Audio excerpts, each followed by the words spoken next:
Welcome back to Master Your Glass. I am your host, Livio. On a recent trip that I did back home to the island of Ischia, I was able to meet with the family of the Savastanos, Marco Savastano, who is the son of the founder of Ischia Sapori, a brand that I really love. They make the Rugino. If you saw my Amaro video and I'm asked what was my favorite Amaro, it's Rugino. Well, those folks don't just make that Amaro, they make a ton of other stuff.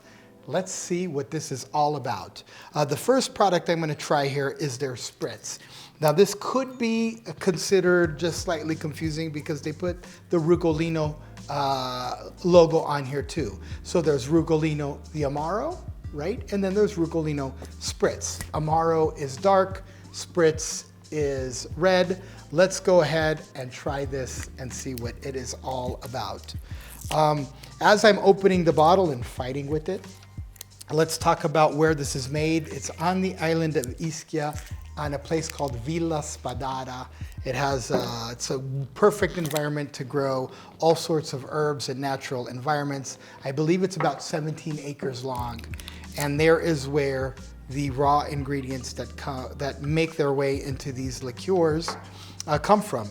This Rugino Spritz comes to us at 14.5 alcohol by volume, so low ABV, what I would call the aperitivo, right? This is an aperitivo style liqueur, low ABV, brighter color of red. Yep, and immediately it showcases those sweet candied orange, more sweet forward flavors that you would find in an aperitivo versus what you would find in, say, a bitter like Campari. Very lovely, very lovely. And yes, it has that nice bitter component to it, bitter orange. Starts bright, ends bitter, which I really like because what that does is it's almost an in-between between an aperitivo, such as, let's just say, Aperol, and a bitter, such as, let's say, Campari. This bridges the gap. It starts like one, it finishes like the other. Very cool. Question is, what would you do with this? Of course, some sort of a spritz. You can also venture into some sort of a lower ABV Negroni. Let's move on to something else here. This is called the Finocchiello. Okay, this is a liqueur made with wild fennel. And as you know, fennel has that licorice flavor, which I always seem to enjoy. So let's see what this is all about. By the way, these are served ice cold with an exception for the first one, which is why I tried it first. I'm also tasting them in what I feel might be less rich to more rich. What is telling me that? The color. You know, when you don't know, you go by the color. Usually the lighter colors are brighter and the darker colors are richer. So let's talk about this wild fennel, which is a key ingredient from the island of Ischia. This comes to us at 30% alcohol by volume, so more than twice the ABV of this one.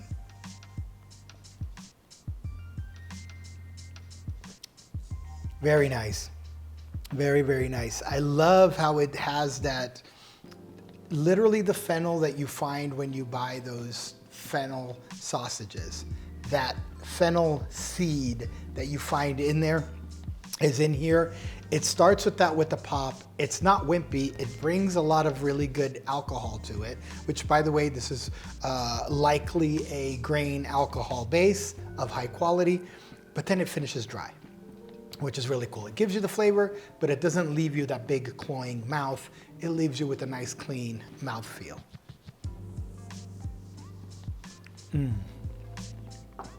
Lovely. Now, if you go to southern Italy, actually if you go anywhere in Italy, but mostly in southern Italy, you'll always find these pretty bottles displayed in front of stores. A couple of things to look out for is make sure that the label is reputable. You can ask and people will usually tell you. And make sure that people make you try it. They usually have some sort of a tasting room, which this company did and which I really enjoyed tasting all their products in. Okay, the next thing we have is Pistachios, which is a pistachio liqueur. It's a pistachio cream liqueur made with fresh pistachios. I believe Marco told me when we spoke that this is the only one where they add just a little bit of color to it in order to get this green color, but the pistachio actual flavor comes from the real pistachio. And I remember being particularly excited when I tried this one. This brings a whole lot of opportunities both in cocktails and in after dinner. If when in doubt, just throw it on a little bit of vanilla ice cream and you'll always have a pleasant experience. It smells good from far away. This is freezing cold. I just pulled it out of the freezer. What that means is the flavors are really rich and really, really good. Yeah, nice nutty flavor. Yes, leaning towards pistachio, a little bit of vanilla, but mostly like just a nutty flavor, aroma to it.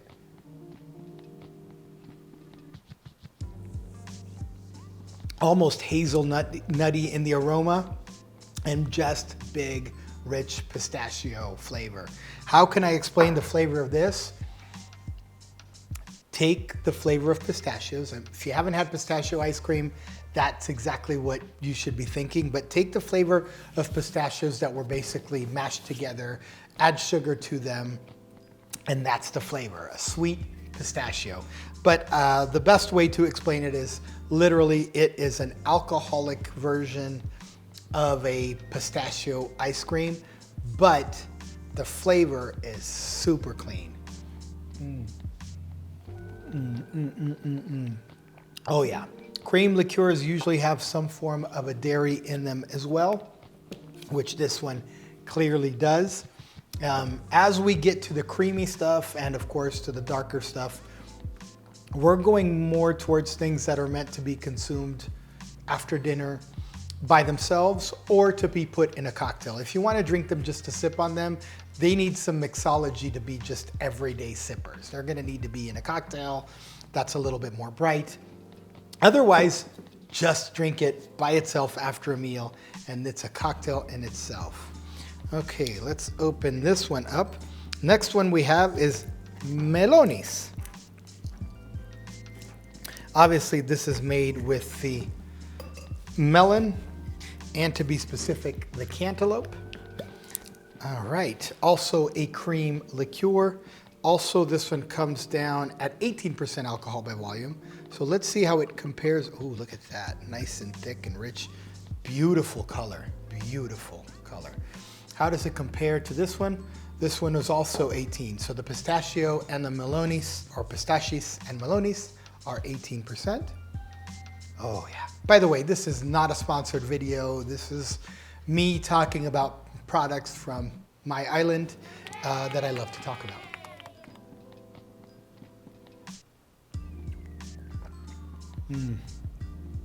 Oh my goodness.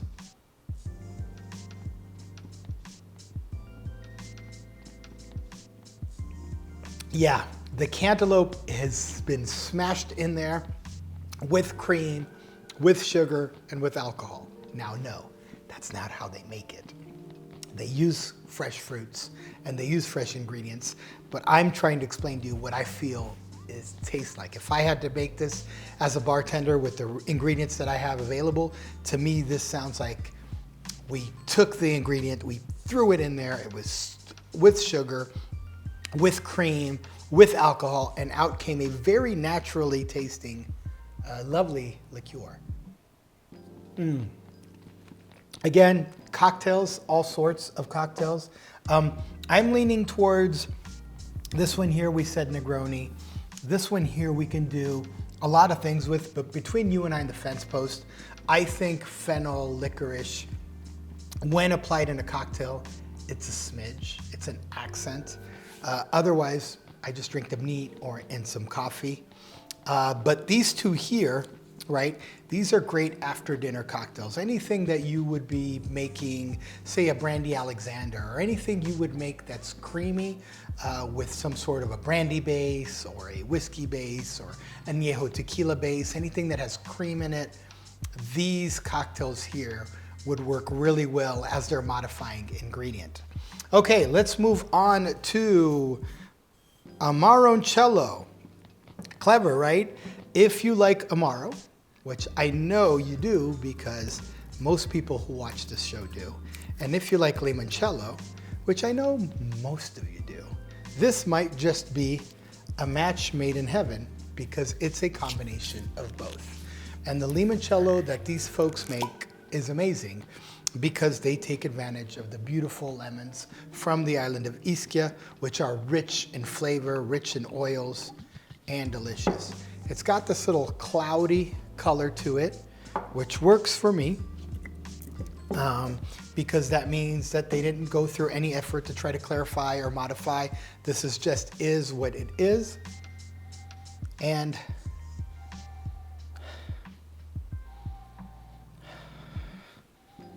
I'm getting a specific herb the most.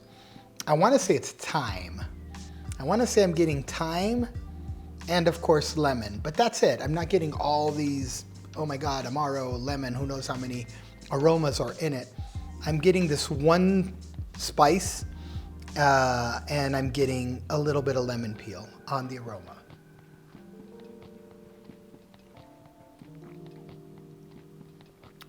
Very interesting. Very, very interesting. Who would have thunk that an Amaro could really use a little bit of limoncello in it to take advantage of the flavors that usually Amaro gives, right? Those bitter, sometimes sweet aromas, candied orange, herbaceousness, sometimes even menthol, and adding limoncello to it would brighten it up, but that is exactly what's happening here. This also comes at 30% alcohol by volume, fairly high. A really good sipper for me after a meal. In a cocktail, I would love to experiment and see maybe something like a riff on a paper plane that already takes advantage of citrus notes and amari mixed together. This brings us to the last one, which is called Licorice, which is a licorice liqueur. It's actually hand numbered, which is interesting. And it comes to us at 25%. Important when companies have different percentages, in my opinion, because that means they're really thinking it through. They're not just taking one blah, right, and putting it into everything. And out comes everything at 18% or everything at 30% or everything at 25%. No, by having 18s, 25s, 30s, and 25 here again, that means that there's definitely somebody there that's trying to appease a palate. Okay, let's do this. Much more richer, both in consistency and in color in comparison to this one. As you can see, the Amaro and limoncello combination had almost this muddy but dark copper flavor. Here, we're definitely in the dark brown, black color spectrum.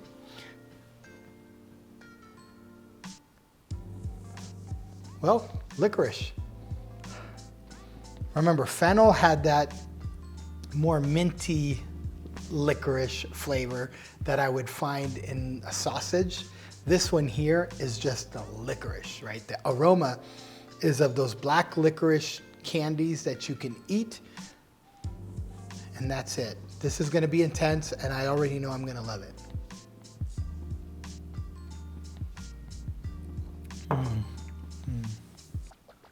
Oh yeah, super delicious. Now, if you grew up in Italy, we used to have these candies. I think they were called Tabù, T-A-B-U, and Tabus, they were candies, and we were eating them, and we were young, but they had this big, rich licorice flavor. They were, quote unquote, nothing a kid would want to eat, but we ate them and we loved them. And so I think they kind of groomed us already at a young age to like deep, rich, gnarly licorice flavors.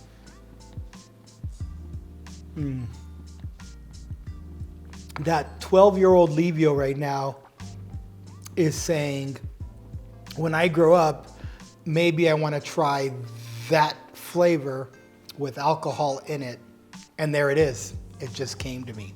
So this is it. The island of Ischia is located in the Gulf of Naples in the heart of Mediterranean. It is a beautiful island. It is a stone's throw from Capri. And if you ask me, it is way more beautiful.